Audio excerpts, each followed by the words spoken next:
Hello and welcome to the show. Today I am taking a look at the new Hot Wheels game. This is Hot Wheels Unleashed. I have been very excited about this one. I am a big fan of Hot Wheels, big fan of toy car racing games and all of that sort of stuff. So naturally, yeah, I was very, very excited to play this. And that was only made greater when I played the preview build that got sent around and was really, really impressed. And that has continued into the full game. This is fantastic. This is an absolutely amazing, amazing game. And I have played quite a lot of it, as you can probably see from the nearly completed career map when we get into a bit of a free camera thing.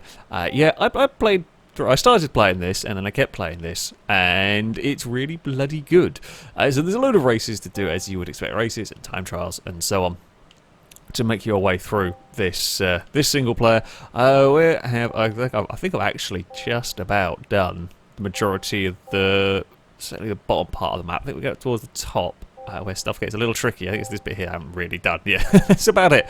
That's about all we got left. There's a couple of bits, you know what, sure, let's go try and win. These are some quite tough races.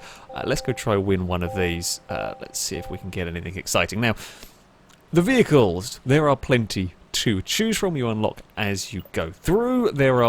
I'm surprised about the number of real cars, actually. I was expecting this to be a lot of fictional Hot Wheels stuff, which was fine, which would be absolutely fine, of course. I am surprised by the number of real-world vehicles. There's a Jesko in here, there's an R8. The other great thing is, like, I have this exact model. I have this exact S2000 somewhere. And I mean, the actual vehicles look amazing. The modelling, the texturing, and everything that goes into these cars, it looks like a Hot Wheels car. It's absolutely spot on, and yeah, it's really cool. This is the stuff I've got unlocked. I've got some decent stuff in here. I will say, I mean, all of these vehicles have their various stats. Cars can be upgraded a little bit. You will find vehicles that you like, and you will probably stick to using that. For example, this is much better than this. Despite the fact they're being technically the same rating, I'm going to choose the car with maximum acceleration, handling, almost maximum top speed. Yeah. And basically, I unlocked the Jesko and have pretty much used this car exclusively. I'll make other stuff work from time to time, but this thing is bloody quick. Pretty much once you get it, that's the thing you're going to want to be running. There's a few others along the way. Now, getting it is not always the easiest. I'll go into how the cars are unlocked in a little bit. There's a few cars that I want, which I have not come across as of yet, including the Daytona that we see in front of us. And the purple, I don't actually know what it's called on the far right hand side. I have that actual Hot Wheels car, so I want to try and collect those ones. I don't know which way to go here. Some of the tracks have split routes, which are not always perfectly balanced, shall we say. That first one there looks like that's not too bad. But yeah, sometimes you've got to learn the track, figure out which way is quicker. Oop, dear. Now, as far as handling goes, let's deal with that. I mean, this is an arcade racer. The game is, well, funnily enough, very arcadey on the old handling front. Tap brake, car goes very sideways. You've got to try and control it through these corners. However, it is not necessarily as simple as that, because, well, I mean, you expect this to be a lot of flat-out racing, and certainly a lot of the corners are flat-out and tap the brake. However, some of the tracks get very, very fiddly, and you actually have got to... That's a terrible line by me. But you actually got to really get vehicles set up for some of the corners. Ooh, and not overshoot like a moron there. So yeah, well, yes, it is a kind of tap brake to drift. It's not a flat-out blast everywhere, and you have really got to think about where you're positioning the car. And some of the courses do get very, very technical. Some of the courses get very, very fiddly, and it is a real challenge. The earlier stages aren't too bad. You've got sort of some nasty hairpins. You've got the blowers or whatever they are over there to mess with the light of your car. They don't have a crazy effect on the vehicle, but it's just enough of effect that if you're not paying absolute attention, you can get yourself just nudged off course. Ooh, that's not great by me. We're going to bounce off the walls a little bit.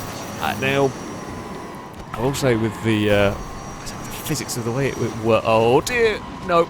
Oh dear, it's not gone well. Oh, bugger. I've lost my train of thought now because it's just clipped a bridge. This is definitely a tough course in terms of carry speed. We've fallen a long way down the order. Oh, hello truck. Ouch. I do not want to be last. Having said this is probably one of the best cars I've come across in the game, and I am not driving it as well as I could here. Anyway, I digress. Handling front, yes, it is tap brake to drift, but it's an awful lot more than that. Oh, that was a point-to-point. That was a very short point-to-point race, and I did not even come remotely close to winning that one. We ended up 9th, but that was that. Jeez, we got absolutely trashed around here. As far as difficulty-wise goes, yeah, I'm playing this on the second highest difficulty. It seems about right. I say that some races absolutely thrash, some races are very, very difficult, depends on where you get through. And I mean, it depends on how much luck, I say luck, but let's go pick a random race around here. Let's go and drive some. I mean, as much as I love the Koenigsegg, let's go drive something else. Let's go drive this thing, which is really cool. So yeah, handling is fantastic in terms of both driving the vehicles around is a great challenge, and the other thing that they've got right with this game that it took me a long time to figure out. Oh, I love this track. This track's really good fun. I've just remembered which one this is. It took me a long time to figure out what it was about the handling that made it so good on here and why it works so well with these cars. And that is, these vehicles are not glued to the road. Now, this might sound like a little bit of an odd thing. This track's actually quite a good demonstration for it. The vehicles move around a lot. If you try and wall bounce too much, you actually get pinged up in the air. But as you're going around corners like this, for example, the cars get airtime. The cars are not glued to the track at all, like you would hope for a toy car racer, which means you have got to deal with a lot more physics than I was perhaps expecting. You've got to deal with what bumps are going to do to the vehicle, what some of the crests are going to do to the vehicle. You've got to set cars up for corners. It actually does involve quite a lot of thinking. For, what could be an easy throwaway arcadey style racing game of here are some cool tracks and some cars you might recognise, there is actually quite a serious level of detail to the way the vehicles handle. And I wasn't expecting that. There you see the truck up ahead, actually, the AI having trouble there. You can get your vehicle in a lot of trouble wandering around on two wheels, trying to get stuff back under control. I mean, this is a great track for showing the difficulty, but the challenge of getting your braking points right. And I say braking points, not like you would find in iRacing, for example, but where you're going to be slowing the vehicle down, where you're using your boost. Oh, that might be a little bit too much of a twist. You can try and set cars up in the air to land into a drift for some corners if you want to get particularly fancy. Sometimes you do. If you do it wrong, though, you will end up spinning out. That has happened a few times. I'm going to mistime that. Oh, brakes! Nope. That was ambitious by me and did not go well.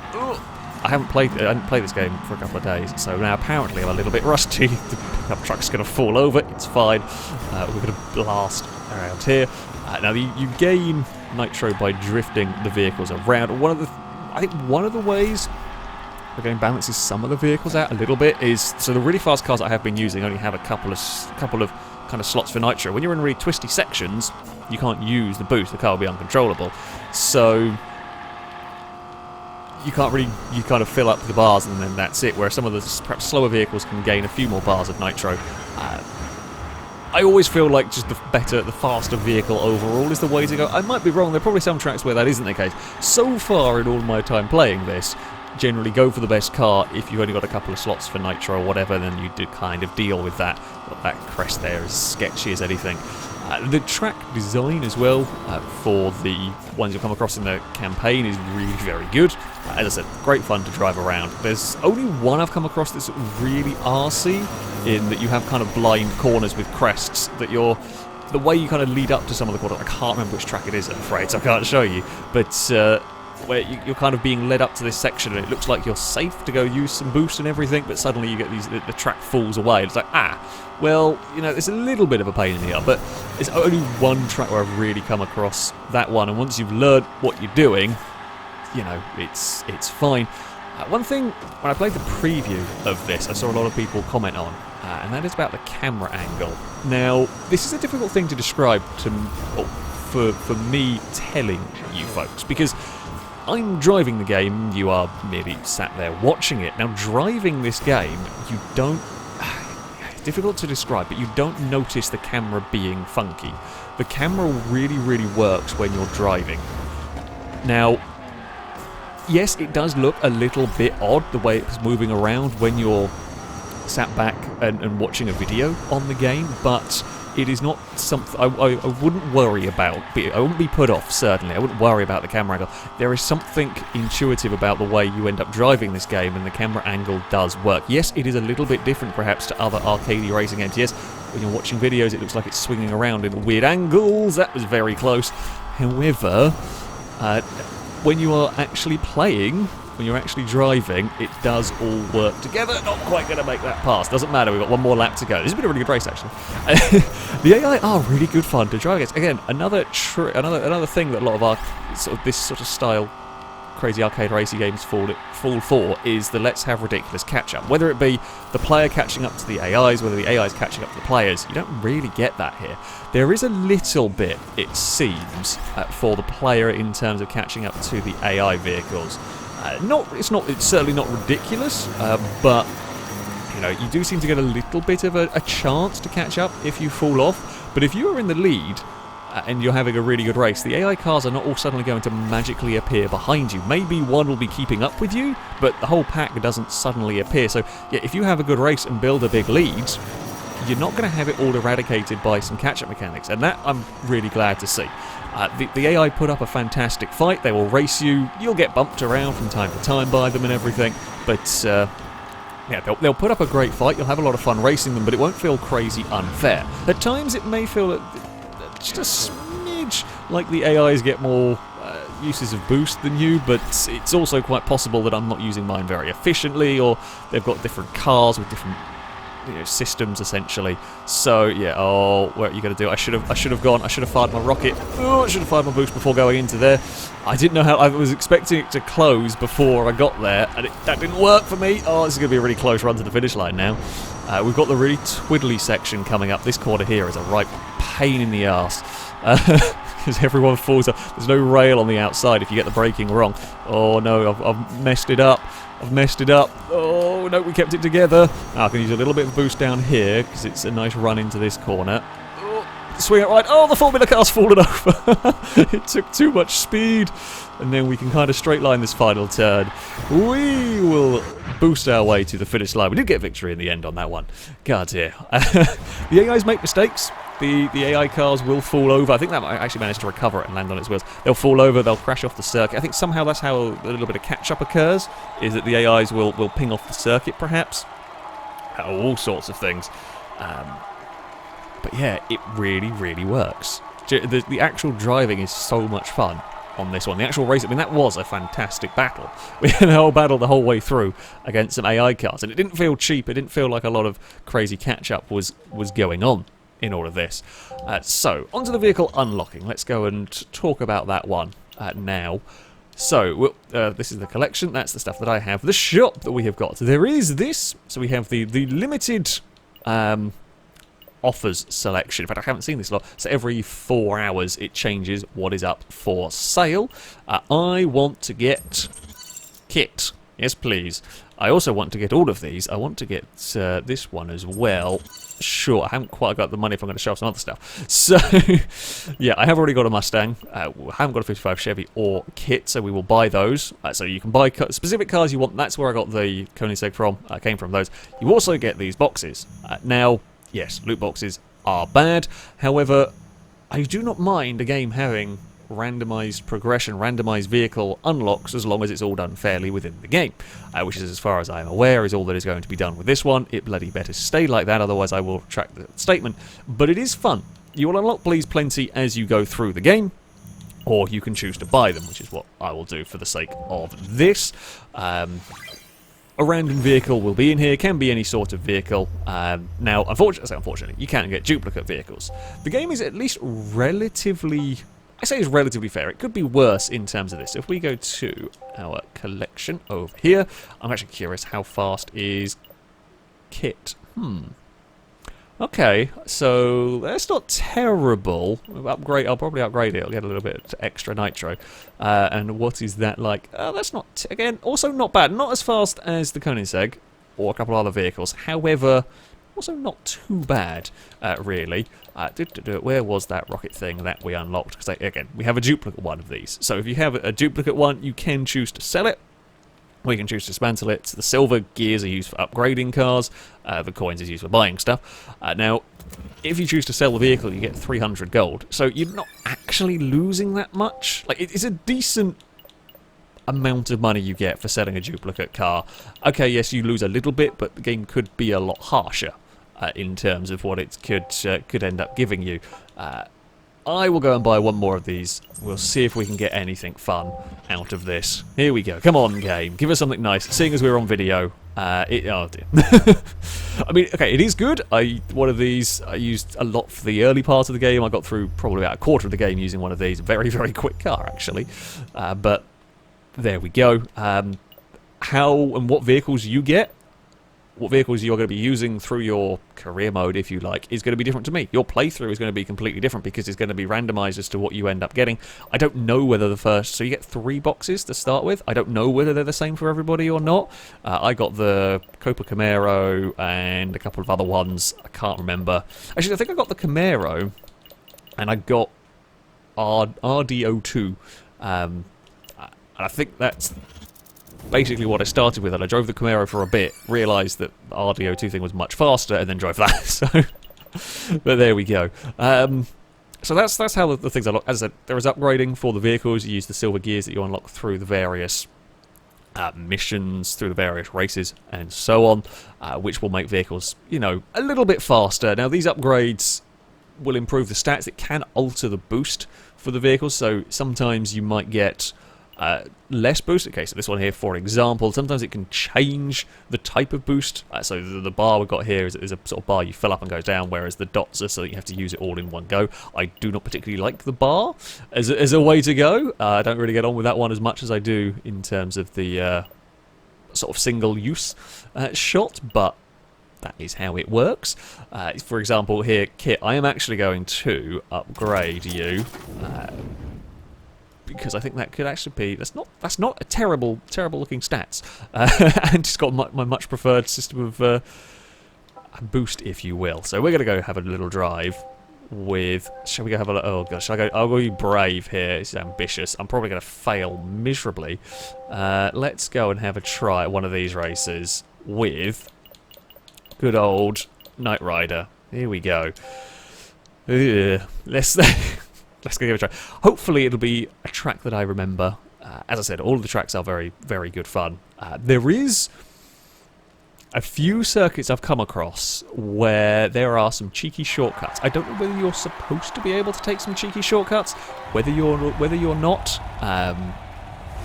But so the track has checkpoints. At places they're visible, at places they're invisible. Okay. Most of the time, the boost starts at one way, and then occasionally you get races with that kind, and I don't quite know why or when, but some races start with a kind of like mash A to build up the revs. The rest are hold the accelerator just after the 3 has got off the screen and the 2 comes on, and if you time it right, you get more bars of boost to start with. So if you have, for example, like this car here, if you timed it right, you get all 3. If you time it quite well, but not perfect, you get 2, that sort of stuff. And it doesn't automatically fire the boost either off the start. You can pick and choose when you use it, which I quite like. It's not just about a... oh crap, this one here. Right, so this I do remember this track. There's a little trick on this track. Until I've played a fair bit of this. So it's a split route, and there's a bridge that goes up and down normally to denote which route to take. However, the one route is faster. You want to go the higher route, which is why I made the car fly, essentially, off the crest, lean back with the left analog stick, get the front up, fire the boost, and you can actually get the car to jump onto the quicker platform. It's very sneaky, but I'm going to take every little advantage I can get. Oh, something I did forget to mention when I was talking about the physics of this, the way the vehicles react. You have a lot of in-air control with the car, which is great. It means that if you do get hit coming off these jumps, if things do go a little bit awry, you actually have the ability to get the cars under control. You can twist them in the air, and it's also good for tracks, because you can have tracks that your vehicle kind of comes off a ramp upside down and you have to flip it back onto its wheels and all of that sort of stuff, which is neat. So yeah, there's an awful lot more detail to the handling physics, if you like, than you are perhaps expecting from this. And I would say there's a lot more detail from it than would be needed. I'm glad they went into this much detail. It'd be easy to just make a very basic handling model, and you'd probably still have quite a fun game because, I mean, it looks amazing. The car models are great. The tracks, the environments are fantastic. So it would still probably be quite good fun, but the fact that they've gone to this level of detail with the handling model is fantastic. Because it's just another thing. I want to race a lot on this game because the vehicles are such good fun. To drive, we're going to have a battle with the fuel tanker. Don't come back here, you bugger. I was enjoying my lead. Now I want to save. I want to try and save one. Where is the 1 bar of boost for the sneaky jump if I need to do it? Because it's coming up somewhere here, isn't it? I think. Yeah. Okay. I don't know where stuff is positioned. Okay, we're all going up here anyway. Well, I mean, if the ramp is up, then we all go up to the top anyway, and I guess it's even. But it's just little tricks like that. As I said, I don't know whether I'm supposed to be able to do that. Oh, we've knocked the fuel truck over. Yes, I'll take that. Oh dear, I've got excited. I've hit a wall. There was another track. I managed to do it completely by accident, and I can't reliably do it. But there was a loop. And some of the loops have got walls along them, so you can't fall off them. But the fuel truck's back. That's not going to like me. Some of the loops don't have walls, and there was a way you can get your vehicle to fall off the loop early, so that it doesn't have to complete the whole loop, and it lands on a slight different part of the circuit, and you can carry on having made a good bunch of time up. Is it sneaky? Yeah, very. But there's nothing about the game. There's nothing the game says to stop you from doing it. So if you want to make the most of it, then why not? There's a couple of other circuits as well where you can take a jump and basically jump onto a lower part of the track and gain yourself a few seconds. So little things like that if you want to get really. I don't know whether you're supposed to be able to do that. I mean, it's toy car racing. I feel like shortcuts are part of the game, part of the fun, and you should be able to, or should be encouraged to try and find those sneaky little routes if you can. There's not going to be them on every circuit necessarily. I don't know. Maybe there is. Maybe I'm just not clever enough to figure it all out. But it's just little things like that. The little details are really, really good. We're on to the final lap of this race. We're having a good fight. We've got a muscle car behind us. I don't quite know where the fuel trucks ended up after it. I can't remember what it's called. So it's somewhere. It's gone somewhere down the leaderboard. Oh, carefully does it. I'm trying to kind of conserve my nitro as best I can. Don't want to waste it. You don't want to waste it going into these tight corners. We have to scrub off all the speed anyway. We'll fire it out of there. I think there's actually. I haven't got my game sound very loud. I think you have the. Oh, okay, it's fine. We were going up here anyway. You got the Knight Rider sounds when you fire the rockets. A few cars have got special sound effects going on. I think one of the dinosaur cars has like a dinosaur roar when you fire the nitro. Yeah, this has the Knight Rider sound. There's the DeLorean from Back to the Future. That's in the game. We haven't seen it in this video. I haven't come across it either unlock or to buy, which is, I say, a little bit of a shame. But yeah, there's a load of cool vehicles in here. It's way more real-life cars than I expected. Slider out. That checkpoint is a pain in the arse. I've missed that one plenty of times, either trying to cut it too tight or going out way too wide. I'm going to save my nitro. We'll get that boost pad there. Right, we are not very far away from the finish line. We have got some cars catching up to us. Oh, look, the Audi has come to join us, and they haven't seen you all race, are they? That's, you know what, that's fine. You can join in the fun. We'll try and get. Oh, don't hit those barriers that you see around the place are like an insta stop. Well, not completely stop dead, but you lose a lot of momentum going on with those. We have got a few more quarters to go. Don't hit that. Don't hit that. Like that. You plank. Oh, okay, now we're in a little bit of trouble. We might be able to get away with the bloody boost pads. Can we be sneaky here? No, not yet. One of the things I have learnt from playing this is if you do fall behind, don't panic and just like burn all your nitro doing stupid stuff. No, we're not going to do it. God damn it. It's really easy if you make a little mistake to make that little mistake into a very big mistake, desperately trying to catch up. Oh, I'm annoyed with myself on that one here. We just got it out a little bit too wide. Almost got it back. Ah, damn it. That was, again, it's a really, really good race, though. I mean, there's so much to this game. I mean, over you've got normal races. You have these. I won't run them because there's other stuff to do as well. But you've got these boss races that have sort of special features to them, if you like. So this ghost one, for example, has dotted around this track these little ghosts. If you run into them, they block your vision, kind of like the ink thing in Mario Kart or Jurassic. The Jurassic one, there's got a, what is it? Pterodactyl. thing. I think they're bits that came from Hot Wheels track sets. And this one sends out little tornadoes around the circuit that move about, and if you hit the tornado, your car gets held for a few seconds. The AIs get affected by it too, but it's just like an extra little thing you've got to try and dodge and deal with as you go through. So that's the kind of campaign, the career mode, if you like. Lots to be doing in there, lots of stuff to be unlocking, etc.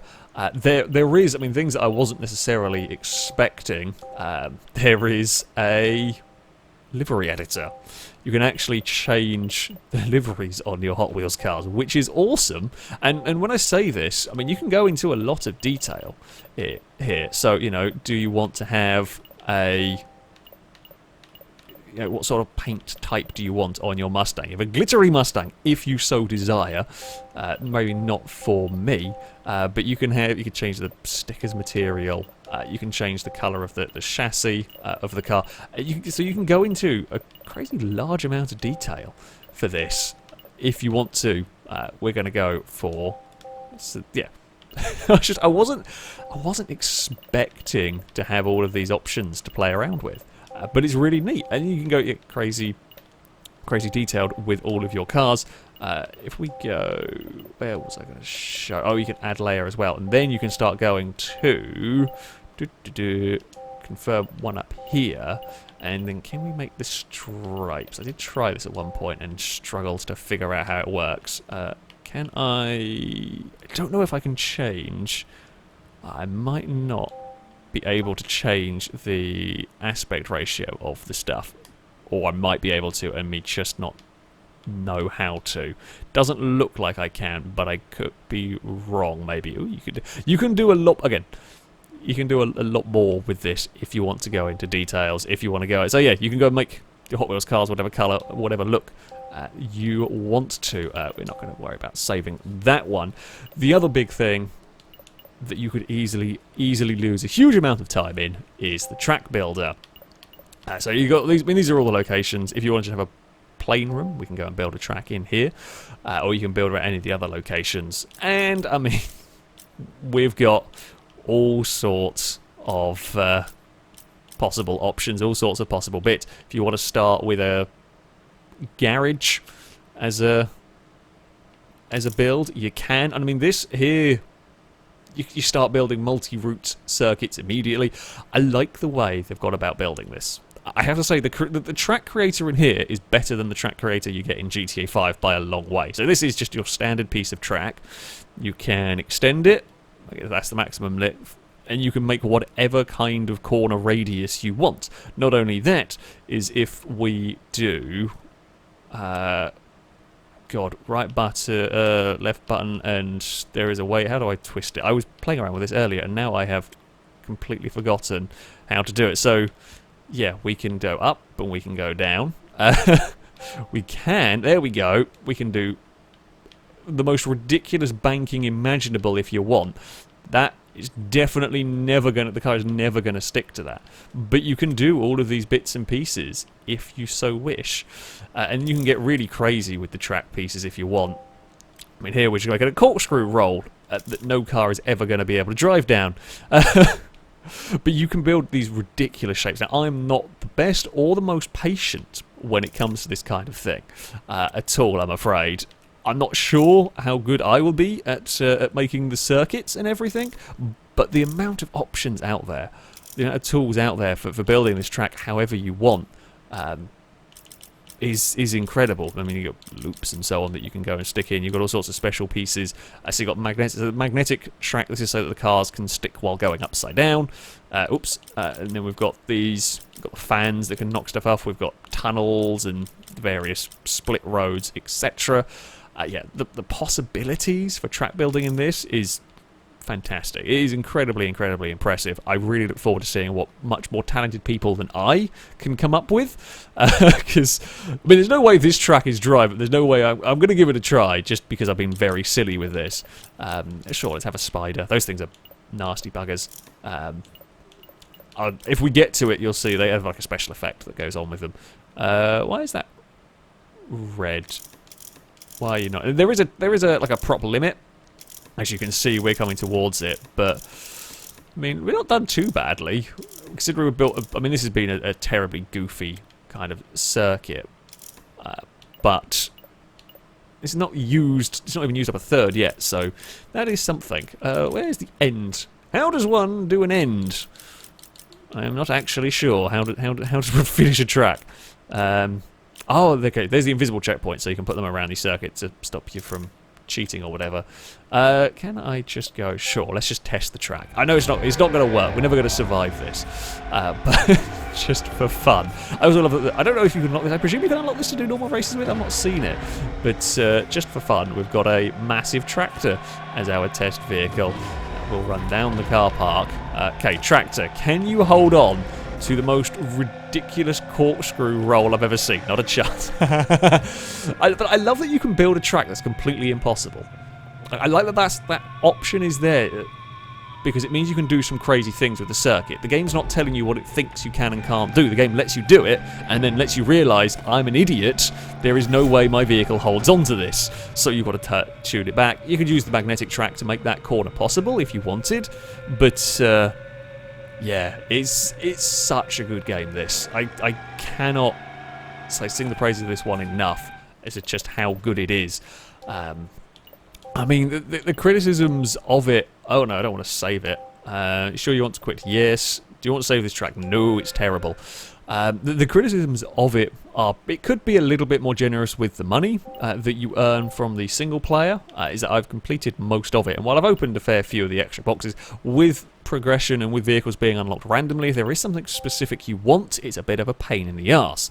So it could be a little bit more generous with that. There is the occasional, seemingly random difficulty spikes going on. On the most part, it is very, very good and very balanced. A couple of races do seem to get insane. It might just be me being inconsistent, but there are a couple that can be a little bit of a nightmare. Also, I don't know if I'm going to be able to show this very easily. Where is it? Over here, I think. I got to make progress. As you go through the game, there are some secret events. To unlock them, you have to do something specific. In this one, I presume it's do something with the school bus. I think I've unlocked most of them, but they'll kind of be clues to what you need. In the conditions, it gives you a rough kind of a clue. I don't think now that I've unlocked them, I don't think it's going to say. But essentially... make sure you pay attention to the names of the races and the vehicles that are involved with the clue, because it was essentially complete a race with a certain car, and there's kind of a bit of progression through the campaign that's blocked by one of these secret races. It took me a while to figure out what it wanted me to do, and it's not particularly well explained, but other than that, it's very, very small in terms of the criticisms I have for this one. I have absolutely loved playing this game. I've played, I say, a huge amount of it so far. We'll probably play plenty more of it because it is really very, very good fun indeed. As I said, I was expecting to have fun with this game because it's Hot Wheels and toy car racing and everything, and I was naturally going to be enjoying it, but this is damn well made. It's really, really well made. Looks amazing, plays fantastically, has a great selection of cars, a seriously detailed and impressive track builder. I don't know what more you could really want from this one. So, there we go. That is going to be it for this video. Thank you all very much for watching. And until next time, a goodbye.